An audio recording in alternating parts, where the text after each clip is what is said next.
everything. Yeah. No, Hello.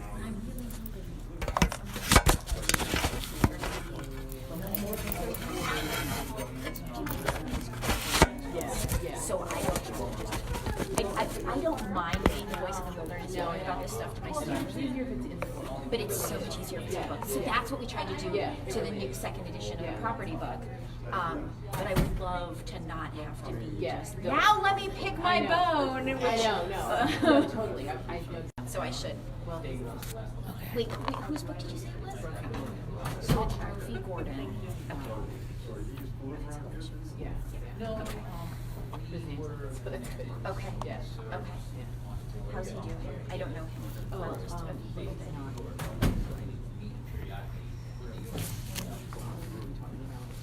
Organization called Resource Generations. Well, Smallish in terms of so he's younger than me, under 50. yeah. Oh.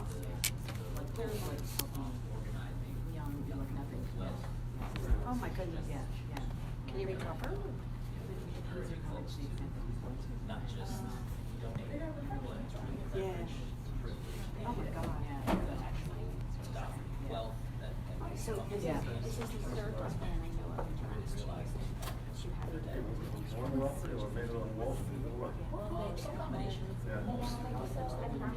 so I also have been doing some public health and health lately, and I'm entirely convinced my work and the Constitution at that time was to sort of diversify the notion of what it meant to be wealthy and not Hello. just make it on Wall Street. He's starting soon. Athletes recently come into these dollars that it's a different lived experience, but how sort of make inroads. I'll be starting soon. Waiting for other people to come in. It's empty right now. And I'm the only one on the panel right now. So no one else is here. Thank you.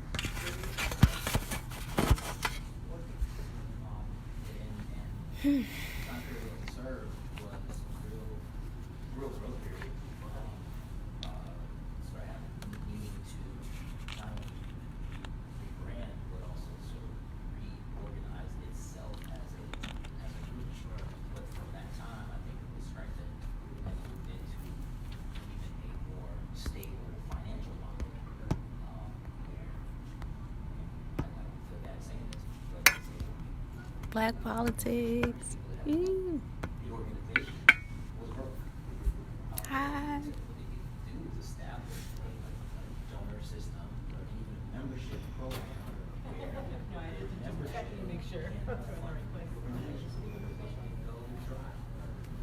And they did that shortly after, so it built up. And good work. Thank you.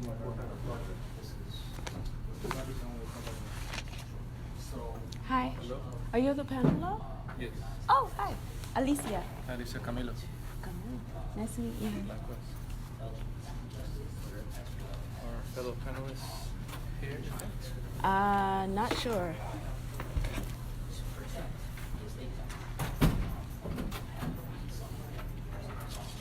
Hello.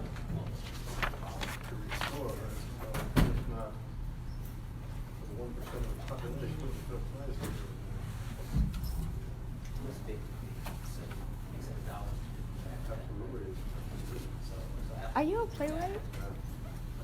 No? No, I just have long hair. Because I know that there was someone who did a play similar to this in Hartford that had a title similar to your title. Yeah? So that's why I asked. Maybe. Are you? But I've never been to Hartford. You've never been to Hartford? I mean, I've driven through it. Never stopped. Oh, okay. Not stopped on purpose. Where are you from? Colombia. Oh.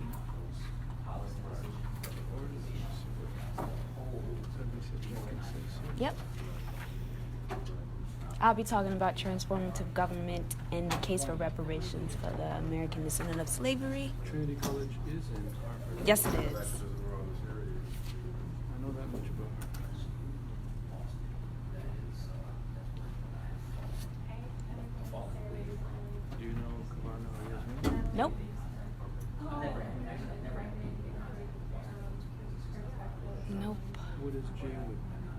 JWP means Junior Work in Progress. So you did it this morning? Were you here this morning? Yes, I was. Yes.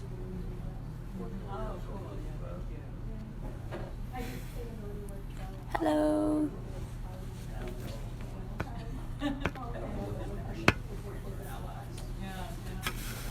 We each got 15 minutes, right? In theory? In theory, yeah, 15 to 20.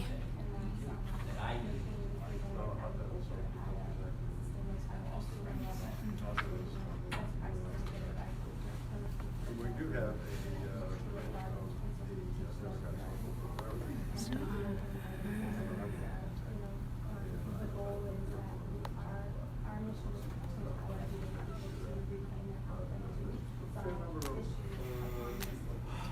So where are you working? Because I haven't.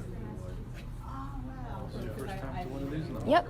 I have like one of my little research Yep. interests is talking to people. I know about this by way of Martha and Jamie. They do appeal. They run appeal. And that's the umbrella company. I mean, the umbrella organization that does ClassCrits. So ClassCrits is underneath the umbrella of appeal. And I met them at Harvard last year. What was that? Harvard held a conference called Democracy, Making Money on Democratic Medium. And I basically shifted the whole conference by asking the right questions.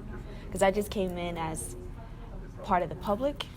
And Jamie and Martha got me in. So here I I think I am. met them.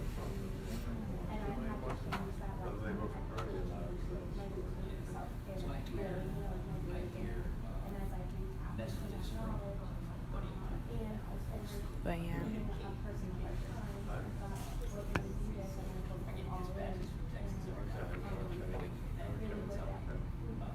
what do they say? Well, a lot of it is baseball. The Yankees fan. A lot of it is related to that. There's also squash conversations that is politics or talk baseball. And it'll be a baseball conversation. Wait for these Should we? two people to come, or are they not here? I don't know if they. I can check. I wouldn't know who to ask. I know exactly who.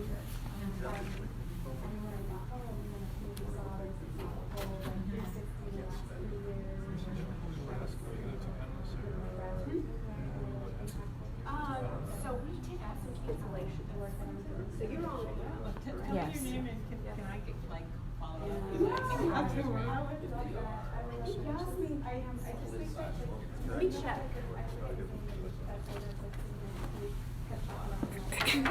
Hey, David.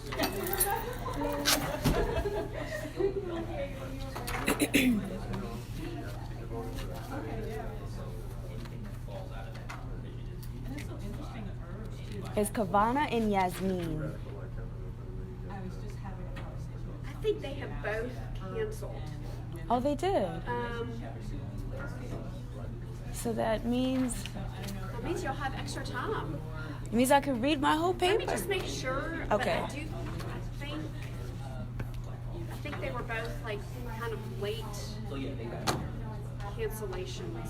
That's another thing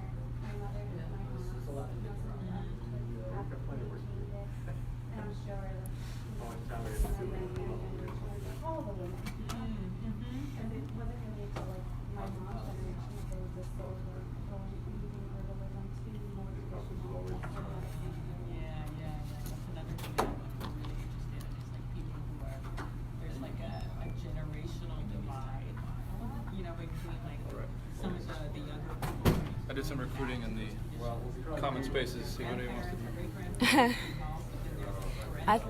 It's just us two, yeah? Like, no, you need to go to college, you need to like get a job. I think that's correct. I think And then there's like this kind of tension about, you know, but I want to reconnect to some of these older traditions, you know, what that means in a professionalized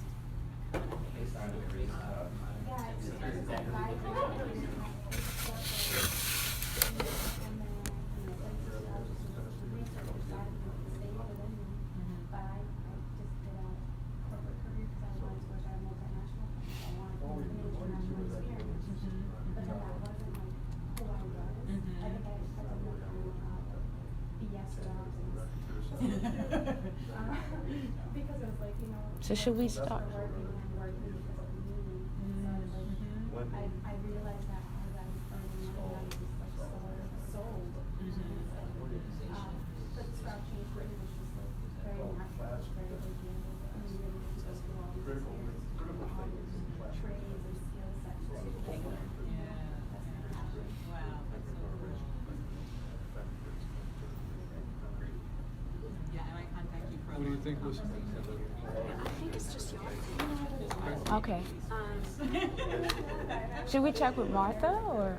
Well, I've been on the program committee, and Start, if remember, anybody comes, anybody else, then we'll have more than two. no, I remember Yasmin. I can't find her email, but I remember that as a cancellation, and I think Kavanaugh also. Wow. If they show up, you know, Good. All right. More time for us. Yeah. which is always a good thing. Yeah. We got lucky. So do you want me to start? You want- Yeah, you can go for it. At least Phil's ready. And Angela. Hello. If you can hear my voice, clap once. Welcome. If you can hear my voice, clap twice. Thank you. That's what I do when I teach my kids. So today we'll be having our panel. It's just the two of us, so we're lucky. So we have more time. Just found out. Thank you for coming today with this panel called Healing in the Wounds of Discrimination. My name is Alicia Jenkins. I live in Hartford, Connecticut right now. I am a consultant and a teaching artist, an emerging scholar, and I am here to present. Does that mic work? All right. You can keep presenting, and I'll see if I can turn it on. I am here to present my first ever academic paper in the making. Oh, I am, can you all hear me? Yes. Okay, good. I am here to present my first ever academic paper in the making. I'm recording live, so that's why I got this little setup right here. So I'm a bit nervous, so bear with me. And I'm gonna just go with what I have. So the title of my paper is called Transformative Governance and the Case for Reparations for the ADOS Community. And ADOS stands for Americans Descendants of Slavery. I'm going to start out with a poem. Blackbird, 3 p.m. And in the dreams my father calls, and my sister is still breathing. An Iowa sky, is its own kingdom. And these blackbirds crawl through Hartford the way my angels always leave me. And from here, I smell you crying through the windshield of our first car. I hear the stars, and they are playing your favorite song. And please don't say the radio's broken, vein open, sound flooding back seats where you are. Give me back to dreaming. And there is a county named for blackbirds, in a city that haunts all our blessings. And mother birthed me with a black bird in my heart, and I know someday I will finish what she started. And is Hartford glowing as heaven promised? And is it quiet? And don't you know it will be so much better when I close my eyes and we're together. And won't it be nice? Brett Meadow, Blackbird, 3 p.m. In this discussion, I will present the case for reparations for the ADOS community through the lens of a transformative government within the United States of America. I will use personal experience and later match it with data and statistics from Dr. Sandy William Dairty Jr., Derek Hamilton, and Antonio Moore from their piece, What We Get Wrong About Closing the Racial Wealth Gap, and ADOS101.com. This topic of reparations has been introduced to the 2020 Democratic candidates, has forced America to revisit her history with slavery, and has forced the United States government to take a deeper look into the continued disadvantages of economic turmoil endured by American descendants of slavery today. I hope that by combining my truth with data can help open your eyes with the ability to see a differing government that not only respects Black Americans who descend from slavery, but to also cultivate a form of healing for my people and beyond. As a graduate from Trinity College in Hartford, Connecticut, who is an activist, performing artist, emerging scholar, and a freelance teaching artist, I am broke. I have very little to no wealth and am in extreme student debt with no savings and little income. It is a wonder that I have been able to attend this conference this weekend due to financial constraint. In order for me to make it here this weekend, I was awarded the ClassCrits scholarship, and members of the advocacy group that I am part of, called #ADOS, has aided me in my attendance in regards to getting a hotel. For these things, I am grateful. I almost didn't make it, and in fact, I shouldn't be here. America didn't intend on me surviving as a result of being a descendant of child of slavery with Haitian heritage in this country. And with that, I will lay the groundwork briefly about the need for the case of reparations for the American descendants of slavery. And I'm going to just take a pause and go more with my personal story just a little bit. Right before I came here, I almost canceled my train ticket to come here from Hartford. Hartford's not too far from here. I had just got a notice that my rent was late, and I had got a notice to quit.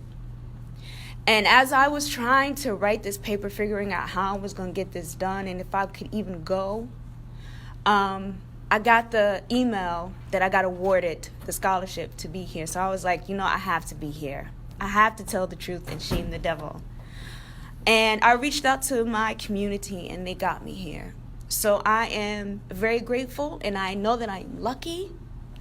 And with that being said, I am definitely going to use this to amplify me to continue this fight.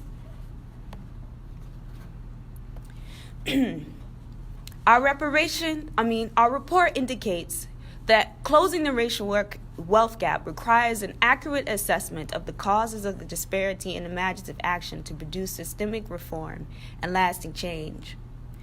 So this is from what we get wrong about the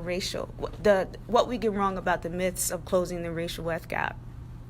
And the 4 myths of closing, 4 of the myths out of the 10 that I would like to use that are very pivotal to my upbringing as a young adult, that really stick home to me, and these myths that I tried to implement and kept finding myself at the bottom. Greater educational attainment or more work effort on the part of Blacks will close the racial wealth gap. I know that to be a fact as a myth. I'm a Trinity College grad. That is a small Ivy League, and it's the second oldest school in the state of Connecticut. And for me to have lived in Hartford for 10 years and to be in poverty, to be facing an eviction notice the 3rd time in my 10 years of living in Hartford, it slaps in the face this whole get your education, you're going to do better, you're going to earn more, and it's just not happening. Black people saving more will close the racial wealth gap. That is also a lie. And I have saved every penny that I earned in all the 5 jobs, 3 jobs, 2 jobs at a time that I've had. And I still wasn't able to make ends meet. Entrepreneurship will close the racial wealth gap. That is also true that it is a myth. Because I know a lot of friends, in fact, one of my roommates, she is trying to start her own business and she's not making it. Emulating successful minorities will close the racial wealth gap. There are so many celebrities that we have out here. People always tout Oprah, Beyonce, Jay-Z, and the like, and yet Black people are still at the bottom. They are a small percentage of representation, and even they aren't as wealthy as we think they are. So now I'm going to get into the Black agenda. So this goes further into the advocacy group that I'm part of called American Descendants of Slavery. We are a lineage forefront. And with the lineage meaning we are descendants of the people who built this nation with free labor. And we've never been able to receive our repair, our recompense, and our reparations. And people always say, like, what do you mean by reparations? Do you mean a check? Yes, I mean a check. I mean full repair as far as lineage therapy. And with lineage therapy means we need mental health. We need to look into our mental health. We need to look into restoring ourselves in every aspect of this society. So reparations is more than just a check. A check is needed, but there's more that comes with that. And this is where I will go into the Black agenda. And you can find this on ADOS101.com. We demand a new deal for Black America, which includes but is not limited to. We need set-asides for American descendants of slavery, not minorities, a throwaway category which includes all groups except white men. That categorization has allowed Democrats to use programs like affirmative action as giveaways to all groups in exchange for votes. The bribery must end. That begins with a new designation on the census with ADOS and another for Black immigrants. And I say this as someone who is descendant of a Haitian grandmother. She came to America as a Haitian woman. My Mississippi side is Mississippi. And so there are distinctions. Black immigrants should be barred from assessing affirmative action and other set-asides intended for ADOS, as should Asians, Latinos, white women, and other minority groups. And I say that to say because every single time that people say POC, people say minorities, Black Americans are always left at the bottom. We are always ignored, and we are often erased, and we are saying no more. In addition, ADOS hiring and employment data must be demanded for all businesses receiving tax credits, incentives, and governmental support, as well as all governmental agencies, national, state, and local. It is our belief that this will show that there are minimal, if any, ADOS professionals in fields including, not limited to, engineering, medical, and legal tech. Once affirmative action is streamlined as a government program only and specifically for ADOS, the program should be fully reinstituted. And I'm going to skim. Mandate that the government's advertising budget include Black media. There is no ADOS community. Thank you. There is no ADOS community without our own media. Incentive through legislative action that all major companies spend 10% of their advertising budgets with ADOS media in exchange for tax credits. In addition, mandate that 10% of government advertising for governmental agencies, armed forces, and other ancillary programs go to majority ADOS-owned media companies.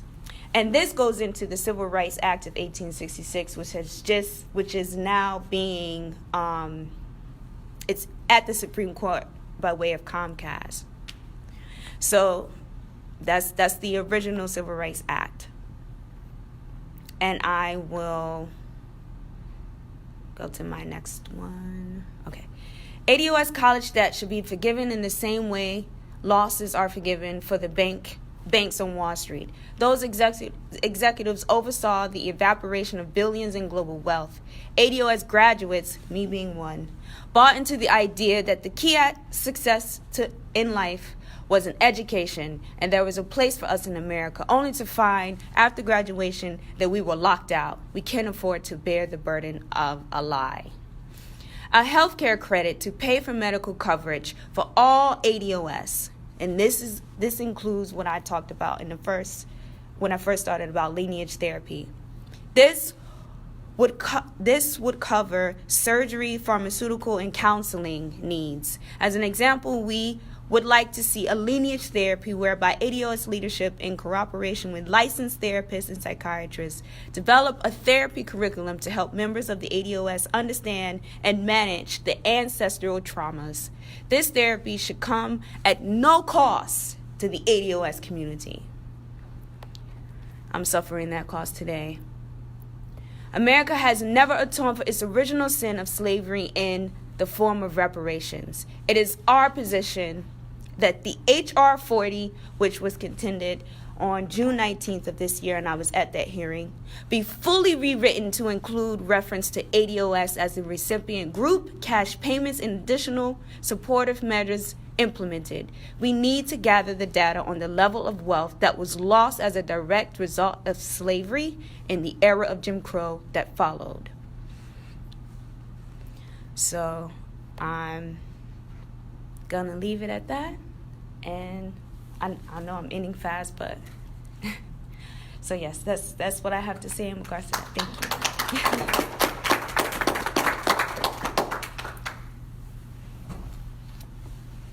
Good afternoon. Microphone's better, right? Or no microphone? Microphone.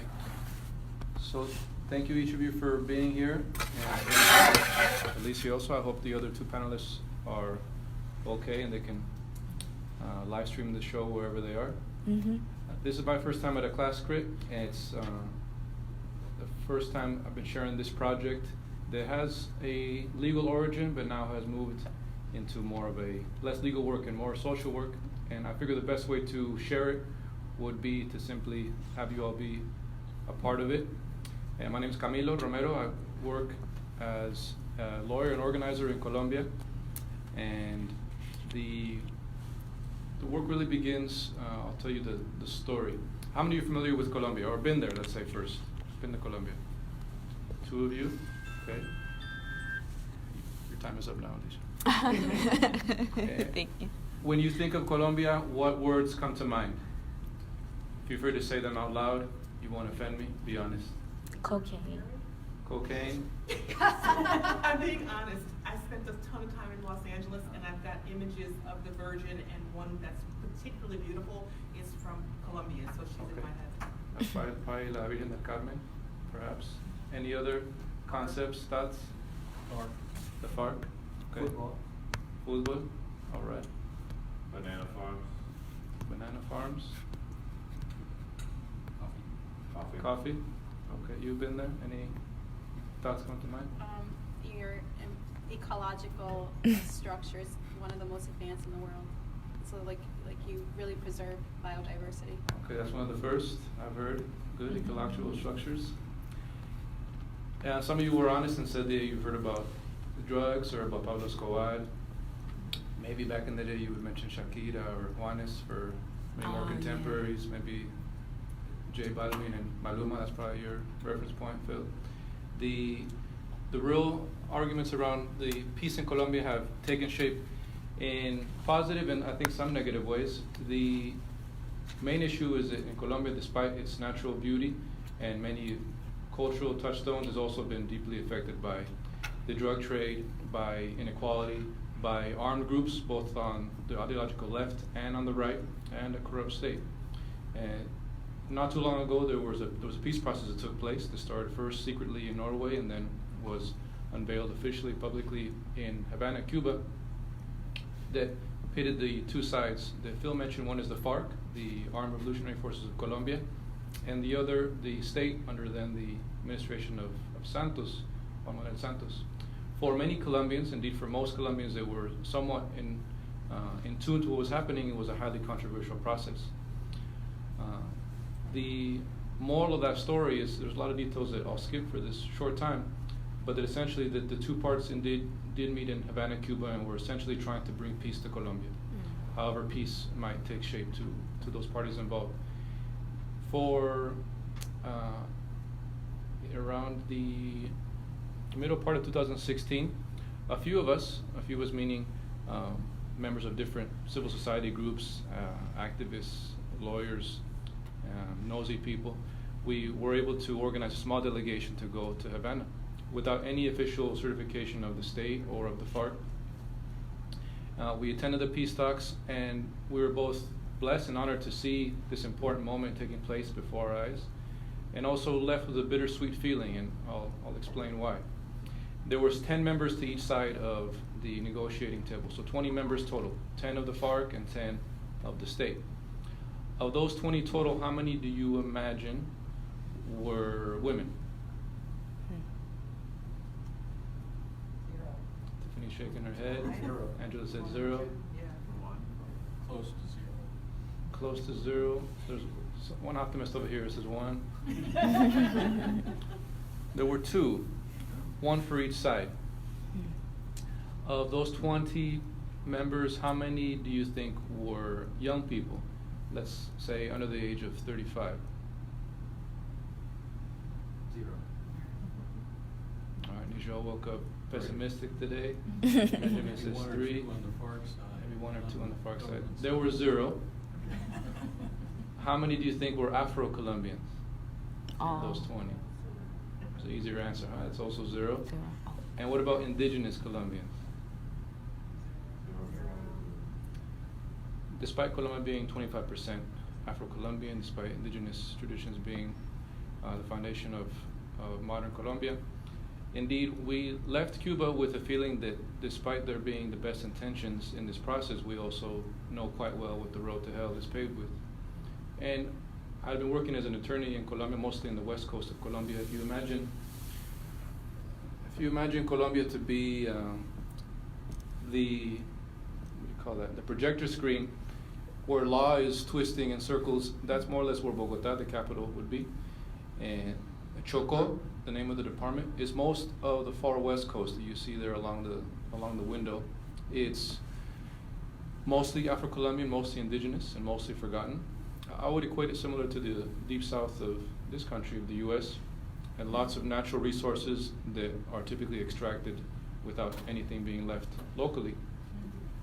The work there has particular relevance since most of the projects, mega projects and such, begin there because of its accessibility to the Pacific Ocean. It also touches the Atlantic. It's the only landmass in South America that has 2 coasts. It has also been highly targeted by armed groups interested in promoting the drug trade or other illegal activities. And in that region is where we first met after this trip to Cuba. The idea was, how are we going to make this prospect of peace something more realistic? Indeed, to give voices to those who were not present in these peace talks in Havana, who likely will have no way to engage with any formal structures of the state or of the FARC. Well, the idea, I would argue still a naive one, was to create children's books based on the stories of conflict of other young people, to give in a creative and proactive format to those who perhaps will be inheriting that Colombia supposedly in peace, so that the messages and lessons from our time would not be forgotten for those that are coming after. And for young people much younger than us, I'm thinking ages for my young nieces who are all under 5 years of age. The first person, in fact, if you look at our website, I can write it up before we leave this room. The webpage has, from left to right, there's a handsome young man with a lot less facial hair on the far left. And on the far right, the second to last person is Luisa Gil. She is the first person that volunteered to share her story through our children's books. And Luisa's father, Isidro, was the president, secretary general of Sinaltrainal, which is the Food and Beverage Workers Union of Colombia.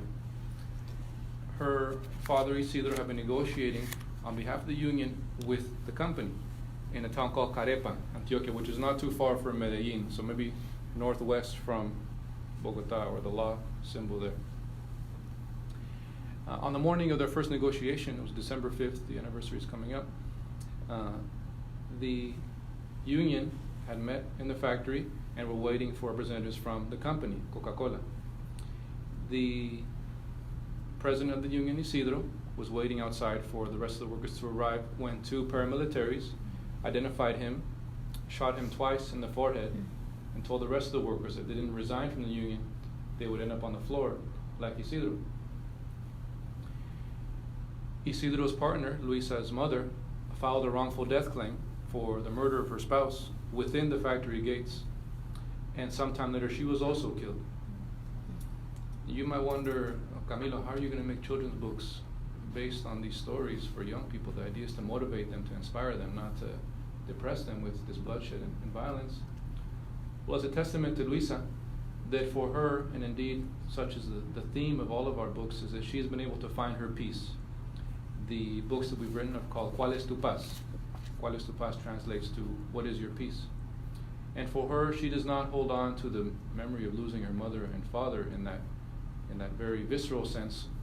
Her peace is remembering her grandmother cooking together what's called a paila, which is not an easy word to translate in English, but it's essentially like a big cauldron area. Typically it's outside, like a bonfire where you might cook a big meal or stew for several people.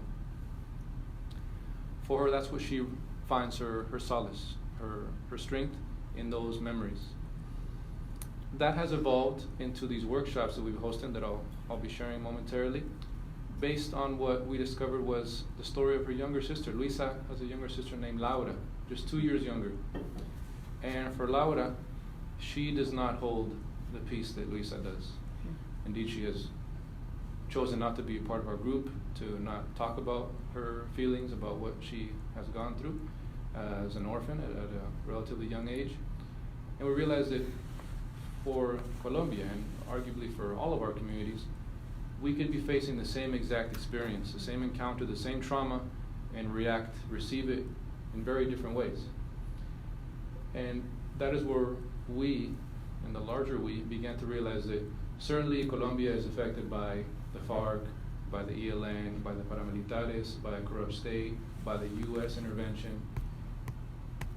But at heart, there is a deep sense of simply not knowing how to resolve, or at least address, deep trauma that comes with this conflict.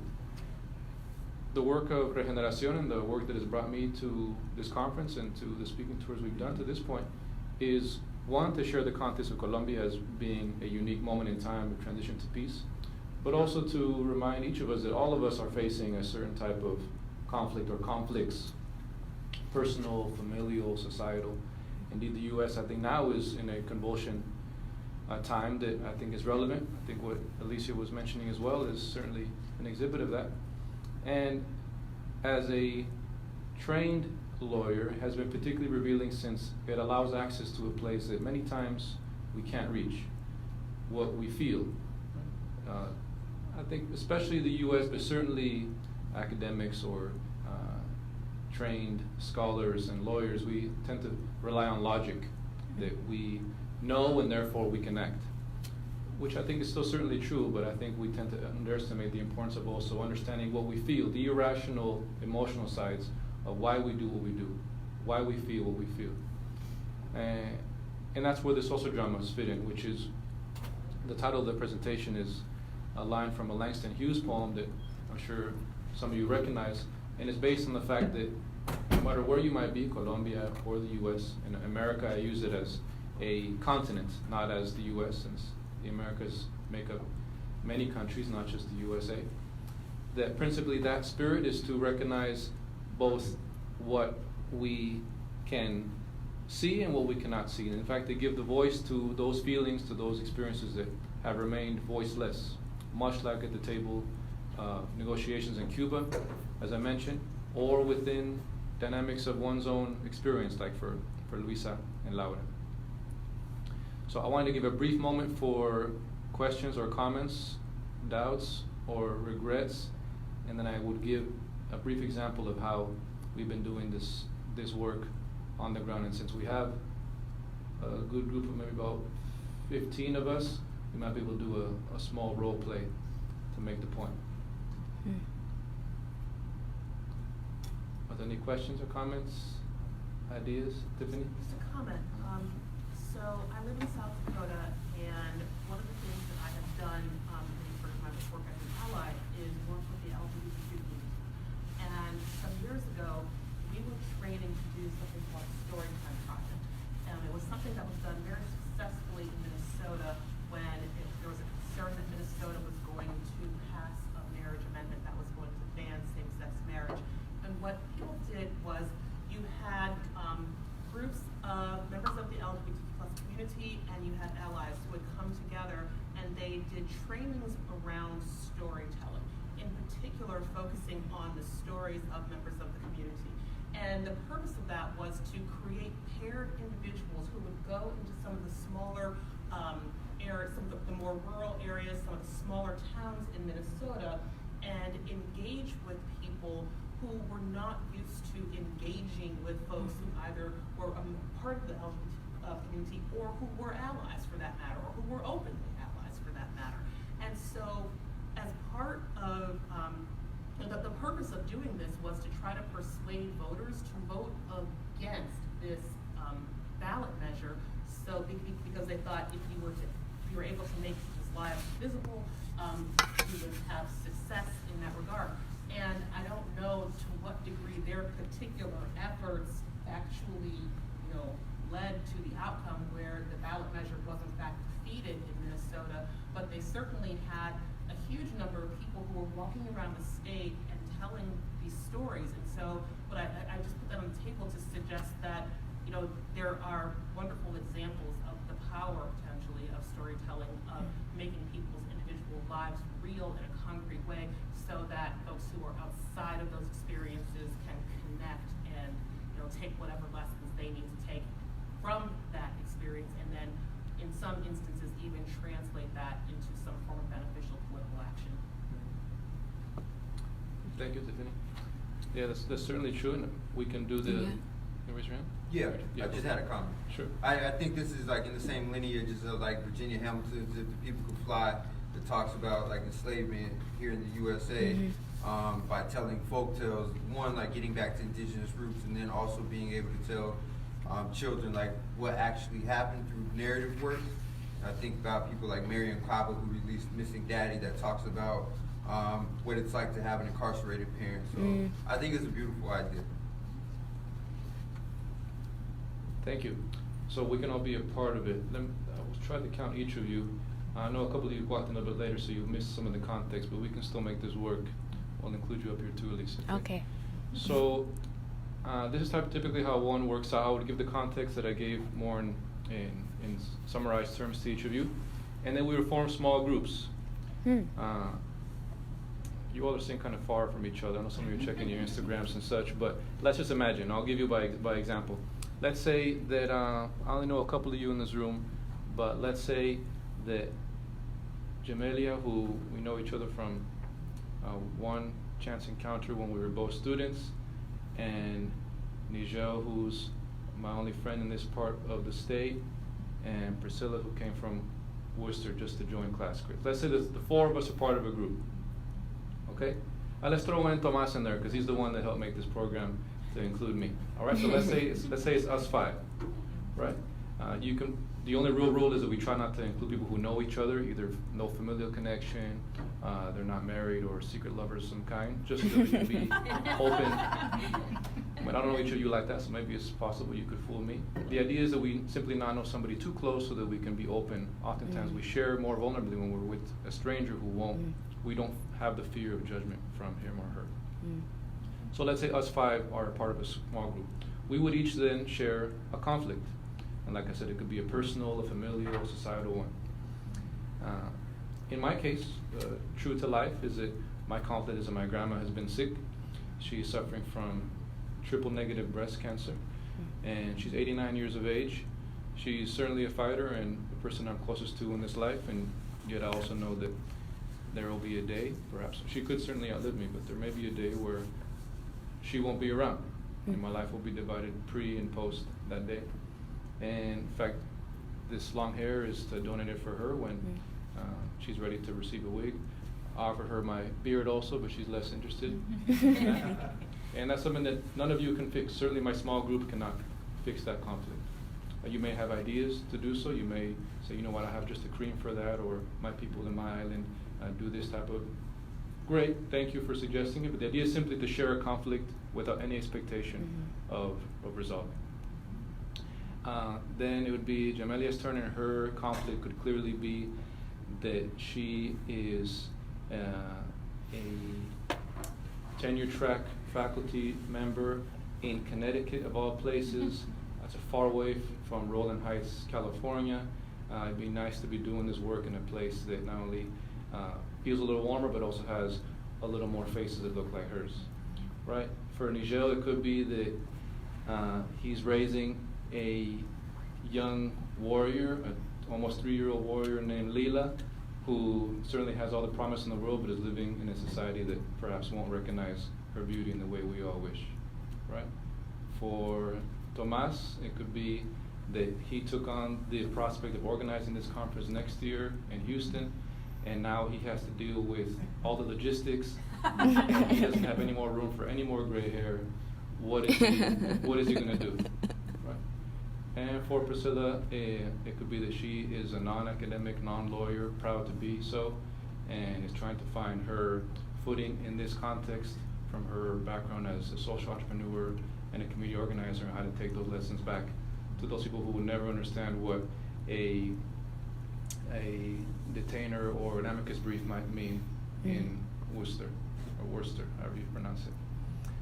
So then, us 5, after sharing our conflicts, will then try to create the actual sociodrama, which is basically a skit, is a performance. Now, despite my hippie look, I am not a theater major. Art is not my first instinct. I'm trained as a lawyer. I'm much more linear, kind of square in my initial reaction, but I've discovered that these methods, all of us have it within ourselves. I think old age tends to make us be a little more square, that we don't have creativity or imagination to share. We all certainly do. It's a matter of simply giving it permission to come out. We would try to create this performance of our 5 conflicts. Now, they may not fully connect, and that's okay. We may not fully understand each other's conflicts. That's okay too.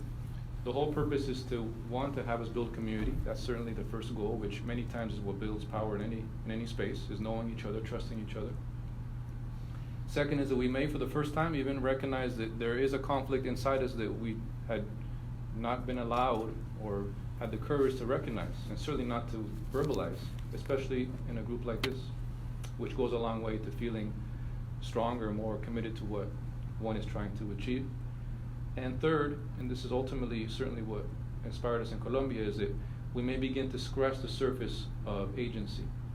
That while Colombia has been damaged by generations of inequality and injustice and discrimination, it's also, the real effect is that it has made many of us, particularly young people, simply indifferent. There's no need to vote in October 2nd, 2016. Almost exactly a month before the big vote here in November 2016, a similar dynamic took place. Everyone thought that the yes vote in favor of the peace accords would win. People would say thumbs up to peace in Colombia based on what had been negotiated in Havana. The no vote was seen as a Donald Trump, essentially. There was no chance. Why would anybody vote no in favor against peace? Well, surprise, surprise, by a rather thin margin, the no vote won. There was misinformation, other politics involved in that, but essentially the moral of the story for us was that only 33% of all Colombians voted.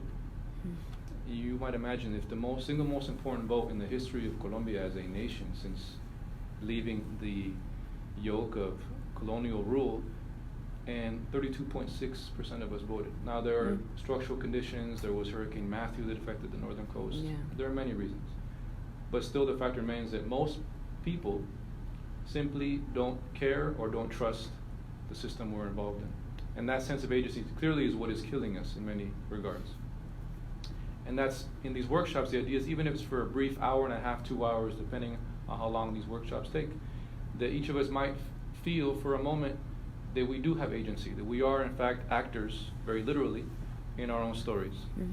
And typically in these workshops, we begin a session, we all introduce ourselves, we say where we're coming from, and not just I'm coming from Hartford, or I'm coming from my office on the 3rd floor, so I'm coming from a long week, or I'm coming from Mother Africa, or I'm coming from a difficult relationship. There's a space to get comfortable with each other. And we then write our pieces. I tried to find printer paper to have each of you be able to write your pieces, but don't have access like that here. But it'll be anonymous papers. We cut typically a piece of white paper, let's say this size, we would cut it in 4 pieces for 4 different people. And you write your piece, an intention of peace, which could be your God, it could be your child, it could be your partner, it could be your sports team, whatever brings you peace, the lyrics of a song. At the very end, after we've done our social dramas, our performances, we, at random, usually in my piece purse, which is really just where I travel with my toothbrush and underwear, you would pick out your piece paper. You would get somebody else's paper, most likely, and we would take a group photo at the end. Now, even though we've done now almost about 90 of these, starting in Colombia, we've done them in the US, several places. We did one in Boston not long ago. The last one we did was in San Juan, Puerto Rico. About 6 weeks ago, we did one for the 6-month anniversary of the shootings in Christchurch, the anti-Muslim shootings at the mosques that took place there. And the concept remains that any community, no matter where we're coming from, no matter what language, although we've done them mostly in English and in Spanish, can have access to this opportunity. That people who may not know each other, may not trust each other, can share something vulnerable, something open, and for that moment build that connection.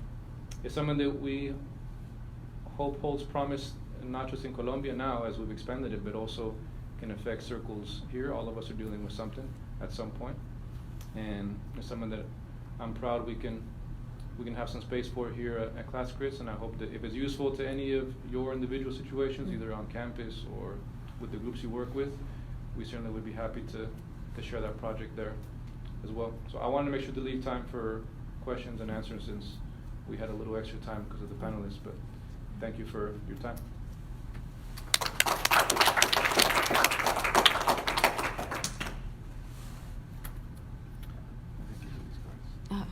Okay. Other questions, reflections?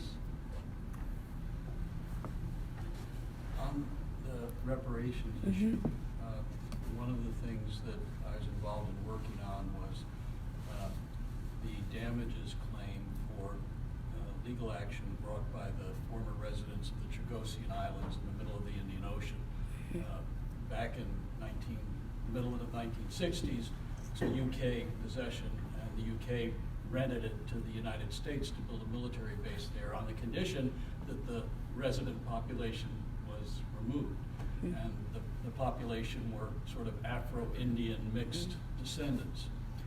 And they were all moved to 3 or 4 other countries, and the litigation has actually, in the intervening years, gone up to the European Human Rights Court, where they've won, and the UK is now in the position of trying to figure out how to comply. But in the damages, I was brought in with 2 other people to develop a damages model. How do you measure the damages of a people that have been either dispossessed or denied their rights for an extended period of time?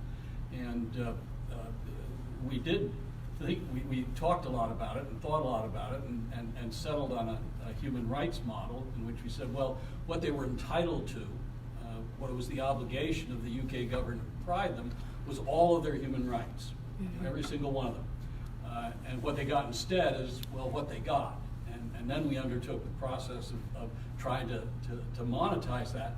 And at first thought it would be very, very difficult, but actually there are a whole bunch of shortcuts. It turned out to be very easy. Anyway, we published the model, and I'm going to make sure that if I get your contact information, I send it to you, because I think that it would be helpful to BDOS. And I also wanted to give a shout out to Sandy Dairty and Derek Hamilton, who are participants with us in drafting this. And Derek and Sandy are a key part of the coalition that is promoting this initiative, and they're terrific.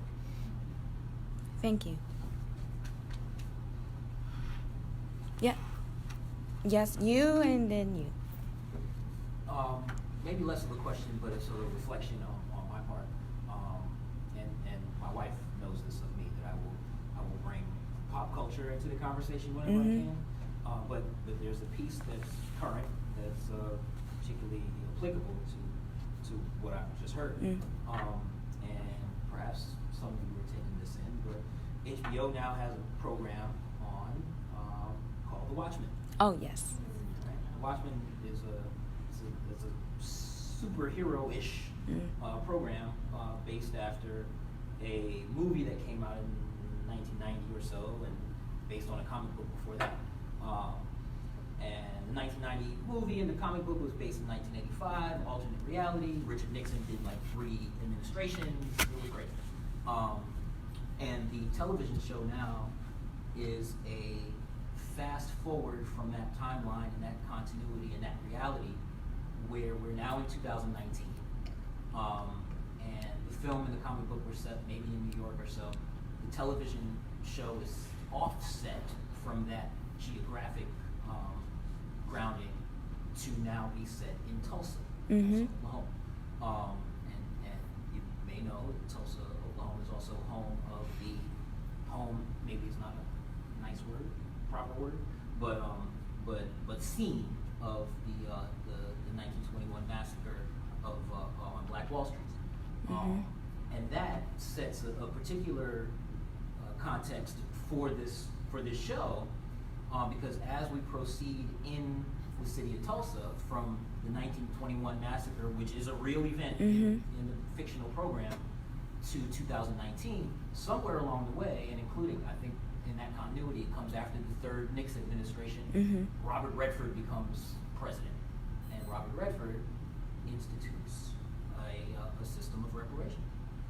And so descendants of the 1921 massacre, primarily African Americans, had received some financial benefit from, stemming from that. And the city of Tulsa blossomed in an entirely different way based on reflections of and reparations for that event. And then what we find, the conflict, and so I want to transition from this to this, as I merge both these ideas in my head. The conflict in 2019 in this continuity is the resentment now from the white folks who are saying that I didn't have any responsibility for this, or are simply lacking themselves financially, because the economic dynamics of the town have shifted in many significant ways. And so we're now in 2019, and the whole class strata has been flipped on its head. And I think in the continuity, it's making me think about the idea that the reparations were put in place, but the healing didn't happen, right? So the circles were not conjoined in those ways, and I'm sure they did that purposefully for purposes of conflict in the show. Yeah, in the show. But I'm just thinking of that. I'm thinking of that as a way that things can go if our focus is not inclusive of sort of both. If our movement towards change is not inclusive of both sort of an economic strategy as well as a real heartfelt strategy. Yeah, and that's why I argue for lineage therapy. I mean, I put it I'm supportive of it. I want to be clear that I did not mishear that. Oh, okay. I'm saying, like, we do need to include both. And I see myself being a doctor in, like, the next 6 years or so that I can advocate better to heal my people as a result from the trauma. Because, getting a check is good, but, like, we need more than that, and I get that. So thank you for that. But I'm hell bent on lineage therapy, because we really need a lot of help of healing from the trauma. Oh, and you? Oh, it's my turn? Yes. Thank y'all so much for being here. I mean, part of what makes ClassCrits great is that we get people who are not law professors who really add to the conversation. Well, you're a lawyer, but not a law professor. Alicia. Alicia. Yes. Alicia. Do not give up. So your talk was radical, it was militant, but it was also scholarly. It was logical. You belong in this space, in spaces like this. Do not give up. I really liked your talk. You were saying things that are hard to hear, controversial, but we need to hear it. You were making the unsayable sayable, and so by doing that, the ideas are going to be circulating into the discourse. Eventually, they will become normalized. I guess one point is that I understand the need for economic data, but I also think you can start looking for medical and health data. You know, there is medical like apartheid. you can like track, you know, Yeah. the impact of slavery, you know, into your population. And I just, yeah, I think what you're doing is great, and do not give up. Thank you. You. Yeah, so I want to sort of piggyback on what has been shared so far. So I'm looking at this also with the reparations. I've witnessed a few scholars talk about this, as well as parties, political parties, the Green Party in particular. Their Black Caucus is doing a lot of work around the Green New Deal being part of the reparations talk. And so they're really looking at a solidarity economy and looking at equity and equality really from a racial perspective.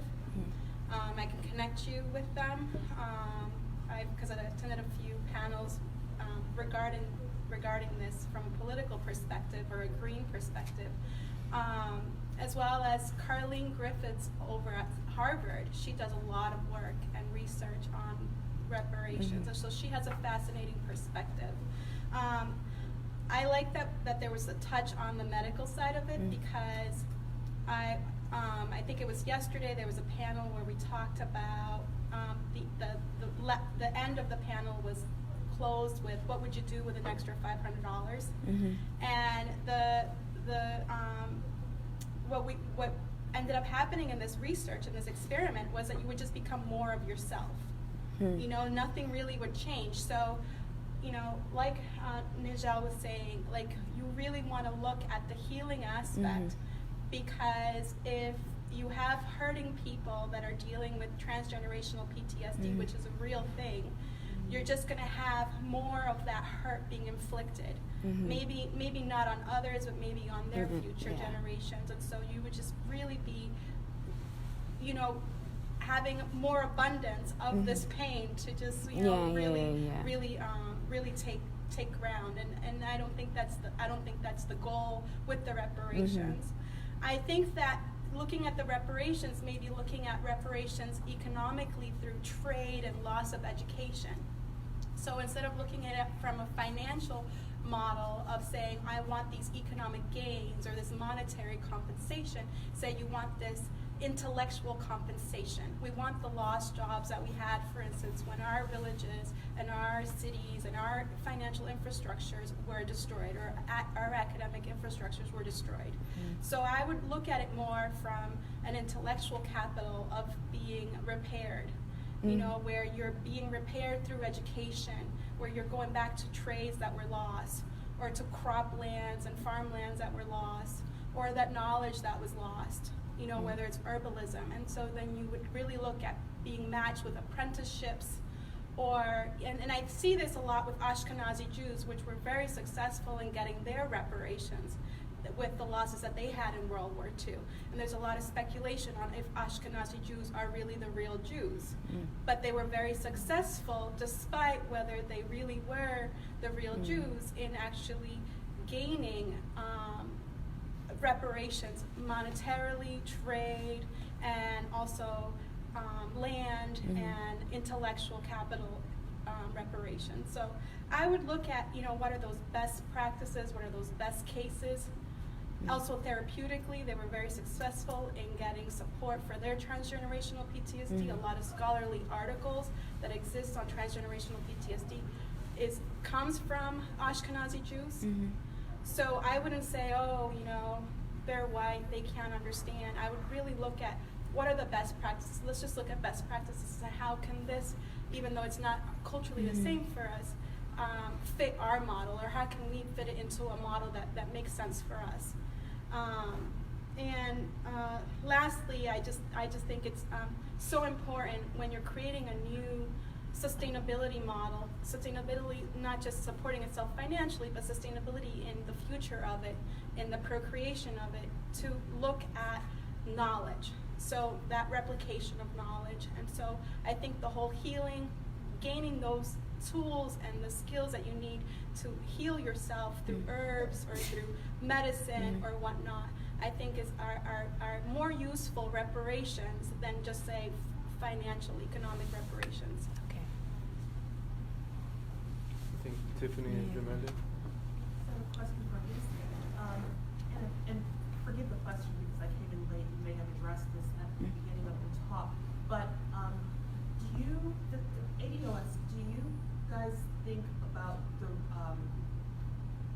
Native Americans in the context of not just being descendants of slavery, but also in terms of thinking about the ways in which particular groups of people have been rendered invisible as far as policy and whatnot, things like that are put on the table? We are a self-interested group, and in regards to Native Americans, they have black people in their tribes that they erase. Yes, So, no, and they have very anti-black sentiments, and they also participated in enslaving us. I also have Choctaw Native in me on my Mississippi side, and you would never know. We're not part of that tribe. So we're self-interested in who we are because we have opened ourselves up to everyone else, and now it's time for us to bring it in. And we are American descendants of slavery, Black Americans descendants of chattel slavery, to be more specific, but Okay. yes. That's I'm not familiar with ADOS, and so I was just trying to understand, given that the acronyms American descendants of slavery, and I wasn't sure if Native Americans were included as part of the conversation as well. So that's the answer to my question. I guess then, just in terms of thinking about the research and the work that you're doing, I still do think that Native Americans are an interesting comparative project. Well, not a project, but their stories would be interesting from a comparative perspective, just because in terms of thinking about who is left behind and who does not receive the benefit of attention from policymakers or sufficient attention from policymakers. What I can say is I've lived all over this country, and I have never in my life thought about what was happening with tribes until I moved to the plains. And in moving to the plains, I experienced something extraordinary. For my entire life, I was at the bottom of the racial hierarchy in South Dakota. I am not. Native Americans are. And so what that, how does that play out in real life? I mean, you look at things like, I don't know, a suicide rate that's 3.5 times the rest of the population. I'll be finished. You look at rates of sexual assault, etc. And I am not suggesting this to diminish your own project or to diminish the stories of African Americans, the needs of African Americans. I'm just sort of thinking about it from the standpoint of scholarship when looking at the United States as a whole and thinking about the ways in which policymakers, the way legislators have treated groups, people of color, particular people of color, over the centuries. I think that there is interesting comparative work that can be done as between our two groups. That's all. And Jamila had her hand up. okay. One of the things I noticed, you talked about healing, but I know that part of the agreement was reinsertion, and this raises the problem that South Africa went through with its so-called Truth and Reconciliation process, which is celebrated around the world, but was not only very controversial in South Africa, but probably doesn't have majority support. And is healing in your mind sort of separate from the reconciliation part of you with the folks who did it to you? Or is that two separate things? Yeah, I think sometimes the longest bus rides or boat rides, plane rides, I reflect on what is ultimately I think it was after one of the panels yesterday, somebody said, well, is this all going to go to hell anyway? Why even try? Is this the best of worlds and the worst of worlds at the same time? I'm not so certain. I think the more I've been involved in this work, just organizing or advocacy or as a lawyer, I think I feel a bit more existential about it, specifically to the reinsertion.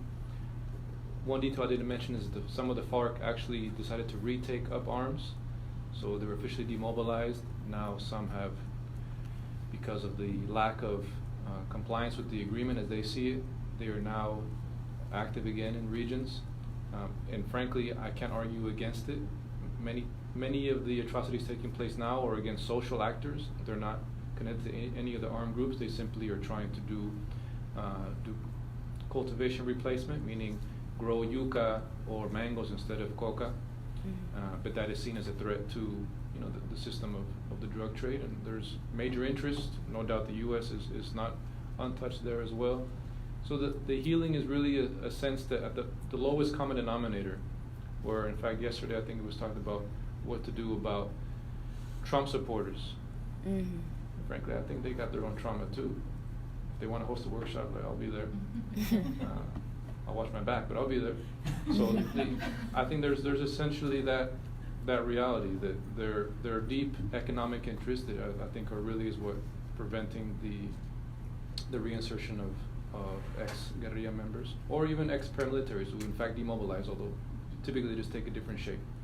And in some cases I can't even blame them either. If you give me status, money, and weapons, I'll likely feel better about who I am in life than if I were simply either someone without a job, someone that is deep in debt, someone that perhaps feels something very similar that many of those folks who are voting for the current president here have felt. So there's no clean answer. I think simply perhaps being more aware of our own shit is really what can be a part of the beginning of that answer. One more, or are we all set? We've developed a tradition, we meaning Regeneración, that when we do these workshops, I know this was actually not a workshop, it was more of a overview, but I think it'd be a nice souvenir to send, to share with the folks that I work with back there, that we typically take a group photo. And I know most of you have combed your hair for this conference, especially Anthony. Maybe we can, if you don't mind, if you don't have to if you don't want to, but we can post up in the front since 4:15 now, and I think there's a break now, and we can take a group photo together if that's all right. And you would do that one to the PC? Yeah, that's cool. We might be on a live feed at the same time. Yeah.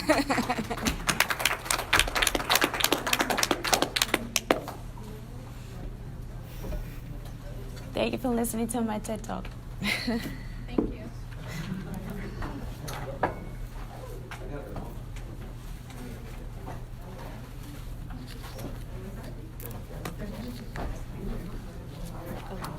Yes. Can I get your email?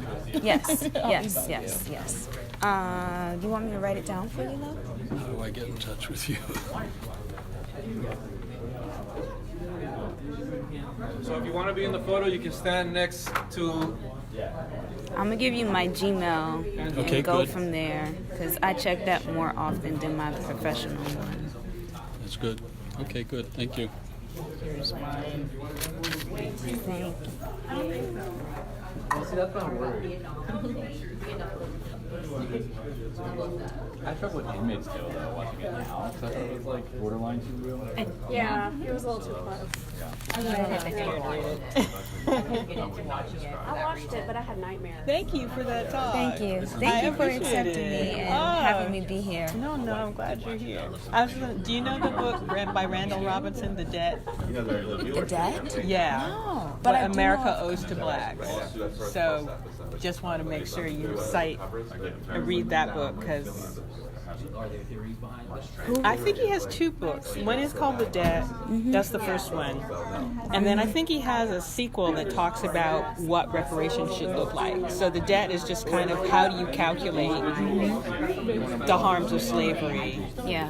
and what America owes. And then this follow-up is about how to pay it back. Yeah.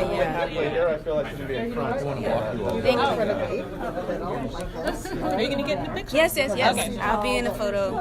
I could be next to Angela. You put me off, man. Get out of here. We were sitting next to each other. You're like, Exactly. I'll be right back. No fun unless I'm yelling from downstairs. Taking a quick photo. Yes, I'm coming. Yes. I'm just talking to you. In the front, you're small. Am I walking you? No, that's I was only, I should only be like 50% of the picture because I wasn't here the whole time. Oh, music. Somebody's watching camera music. Hold on.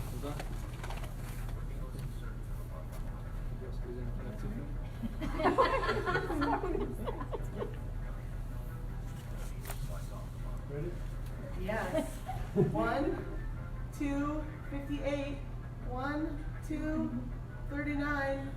1, 2, 666. My finger was my nose. I couldn't think of any number that was meaningful. Oh. So you was one that everyone would get, right? Whatever happened to That's the number we just casually Yeah. You showed how not who I am. Because that would have never occurred. Hello, thank you all for watching.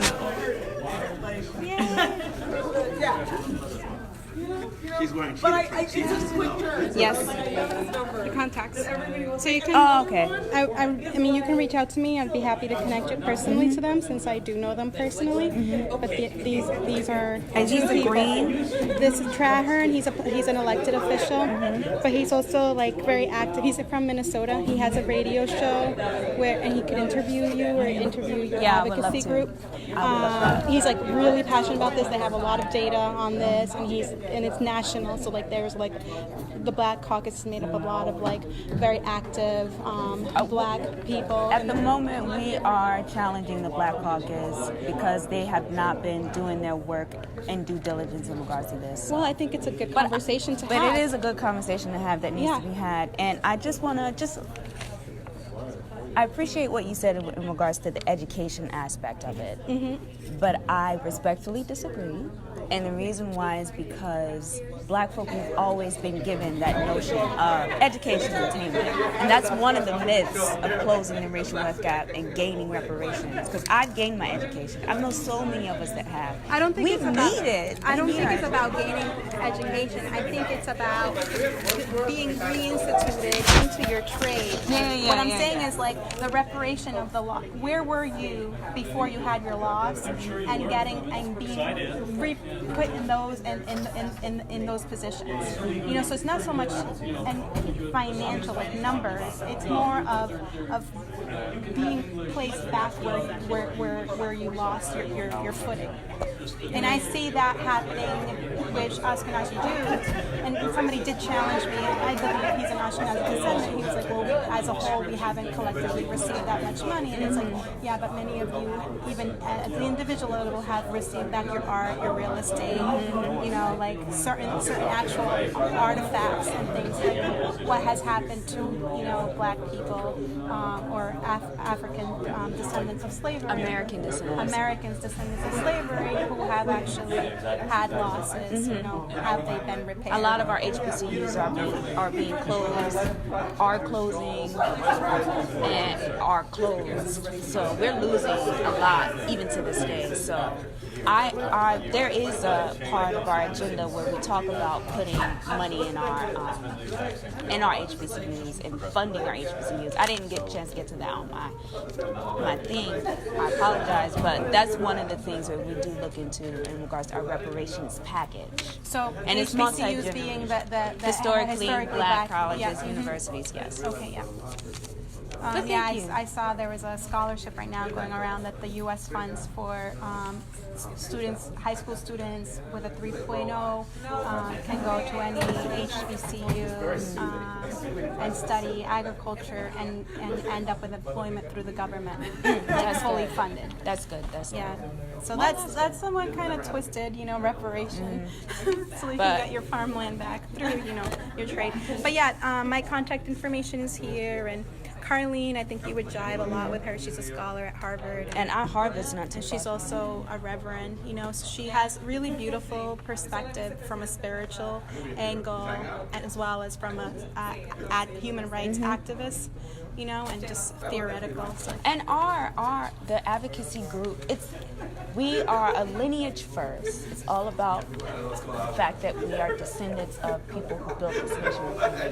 And on top of that, we have developed our advocacy group. We are doing our politics, or quote, black politics.